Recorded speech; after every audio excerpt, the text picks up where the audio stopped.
नमस्कार दोस्तों, मैं हूं संजीव राठौर और आप देख रहे हैं R24 भारत। अब बदलेगी सोच।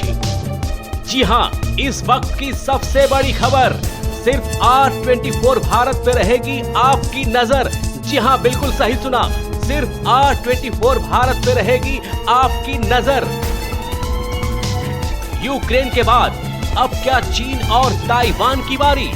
दोनों देश महायुद्ध की कर रहे हैं तैयारी।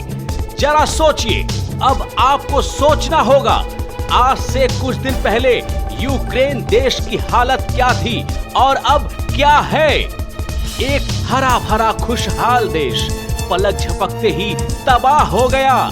चारों ओर मौत का आतंक मंडरा रहा था, यहाँ तक कि लोग अपनी जान बचाने के लिए सरकार से विनती कर रहे थे, मगर सुनने वाला कोई नहीं था। न जाने कितने लोग घर से बेघर हो गए, 2 वक्त की रोटी के लिए तरस चुके थे। और इधर एक नया हादसा चीन और ताइवान के बीच शुरू होने की आशंका जताई जा रही है। क्या लोगों को दोबारा उसी हादसा से गुजरना पड़ेगा? ये सवाल सभी के मन में एक डर सा उत्पन्न कर रहा है। या ये समझ ले, चीन और ताइवान तैयार है, दोनों देशों के जवान। क्या चीन और ताइवान के बीच महायुद्ध की घंटी बज चुकी है? ये सवाल अब इसलिए उठ रहा है क्योंकि चीन के तोपों ने एक साथ कई मुहानों पर फिर से आग उगलना शुरू कर दिया है। लेकिन चीन के ये बरसते गोले ये संकेत दे रहे हैं कि जंग की तैयारी अपने शवाब पर है। और तो और, ताइवान पर हमला करने से पहले चीन ने उसकी घेराबंदी शुरू कर दी है और युद्ध की तैयारियों पर अपनी पूरी ताकत झोंक दी है। चीन की लगातार धमकी और विमानों की घुसपैठ से दोनों देशों में जंग का आसार दिखने लगे हैं। लेकिन दोस्तों, आपको एक और बात बताता चलूं, चीन की ये हरकत देखते हुए ताइवान ने भी युद्ध अभ्यास शुरू कर दिया है। सरहद से लेकर शहरों तक तैयारी है।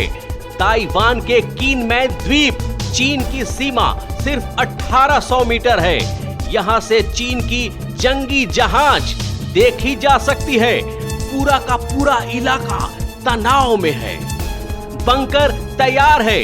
ताइवान की सेना मुस्तैद है। जी हां, और इधर चीन अपनी हरकतों से बाज नहीं आ रहा है। वो बार बार ताइवान की सीमा में अपने लड़ाकू विमानों को उड़ाने की गुस्ताखी कर रहा है। इतना ही नहीं, कभी कभी तो सीमा के बेहद करीब तक आकर दुस्साहस भी दिखा रहा है। ताइवान का पूर्वी छोर का यह शांत समंदर पूर्वी चीन सागर है और समंदर की लहरों को देखकर इस बात का अंदाजा लगाना भी बहुत मुश्किल हो जाता है कि इस ताइवान के हुआलिन शहर के किनारे पर युद्ध की कैसी तैयारी चल रही है। लेकिन कुछ ही देर में तस्वीर साफ हो जाती है, जब समंदर की लहरों की आवाज को तोड़ते हुए लड़ाकू विमान का जेट इंजन गरजने लगता है और चंद सेकंड में हुआलिन शहर, सपनों का शहर, आसमान गरजते लड़ाकू विमानों की आवाज से थर्रा उठता है। लेकिन आप कहीं जाइएगा नहीं। सूत्रों के मुताबिक पता चला है कि अमेरिका ऐलान किया है कि वो ताइवान को $1.1 बिलियन यानी करीब 8,768 करोड़ रुपए के हथियार देगा, जिससे ताइवान की सुरक्षा प्रणाली मजबूत होगी।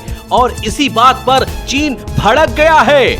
लेकिन चीन के भड़क उठने से कोई फर्क नहीं पड़ता, क्योंकि चीन के ड्रोन हमलों का मुंह तोड़ जवाब देने के लिए ताइवान ने अपने सैनिकों को एंटी ड्रोन गन दे दी है, जो Hollywood movie series star wars की बंदूकों की तरह दिखती है। ऐसा लगता है कि इस गन से लेजर निकलेगी जो ड्रोन्स को मार गिराएगी।